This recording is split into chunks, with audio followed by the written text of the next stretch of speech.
when you look at a team like the Seattle Seahawks, right, and they've had so much success at the quarterback position, but like Geno didn't have success before. You know, his situation was kind of like messed up until he has stability here, and then you see him get here and he's playing really well, and then Russell leaves. And, you know, it doesn't look the same as it looked in Seattle. What is it about, like, Seattle that makes the quarterbacks play so well? Is it, like, the system? Is it the players? Is it Pete Carroll? Or is it just, like, you know, is it everything combined? I think it's all combined. I think it's always a saying, like, right, the grass is never always – it's not always greener on the other side. It's like I think sometimes people think that it might be better over here than what it was. Right. And I think that – see, it's just an advantageous place for Seattle. I think Geno, it's a super cool story for Geno, right? Because like you said, he had some turbulence in the early parts of his career. Gets to Seattle, is backing up Russ, and then he gets his shot.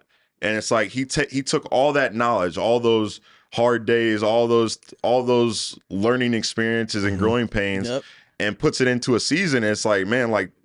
He's a dog. He looks like, serious. He looks good. Like he looks good, and he's keeping that up. So that's one of the greater stories that you'll hear about that. It's just like I think everything combined with Coach Carroll. I think, like I said, the consistency with the offense is all something that played a part into that. And obviously, Geno at the wheel is like you got to give him the most credit because he was able to block all that other stuff out from early on his career and go ball right. He ain't right back. He ain't right back. Exactly. He ain't right back on their ass. Exactly. And just piggybacking off of what you said about Geno, like talk about what it's like being around him and learning from him. Like he's actually catching his second win right now. You know what I'm saying? Everything he's been in his career, and I'm so happy for him because that dude's a baller. Yeah. But we get him on the show. Yeah, he's a baller, bro. Like being around him, what are some things that you've been able to take away and learn from him, and just you see what makes him great? Dude, I think the greatest attribute about Geno is his leadership ability. I think that obviously, right, he throws a great ball. He does all of that stuff right. But I think the greatest attribute about him is like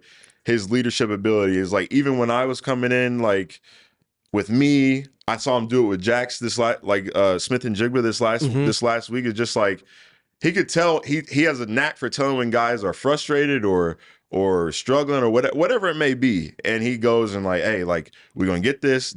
I want you to do it this way. I'm gonna hit you. Whatever it may be, he just has a great way of leading in that aspect to like keep the team together, keep guys together, and bring guys along and to get to those spots where it's he wants you at or he feels comfortable throwing this ball and all those things. He's a great communicator, and that's what. The best thing I've noticed about him. It's actually funny you said that because I saw a video, I want to say maybe it was like last week, where he was talking to Jackson Smith and Jigba. Jackson Smith and Jigba, and he was like, it's my job to get you the ball. Don't worry about that play. You know what I'm saying? I was like, damn. It's a leader of men. Leader. He's like, he's like, don't worry about it. Don't worry about that. It's my job to get you the ball. 100%. He's like, I need you the second half. And he was like, I was like, damn, make me want to get out there. You hear that from your starting quarterback, you're like, man, like, I can fight for a guy like that. Right. You know what I'm saying? Like, and nobody will ever doubt that. He's always got the best interest of everyone on our team. And Absolutely. That's like, you don't always get that. And so that's something that's super cool about being him. a leader of men. Yeah. Like you said. No, facts.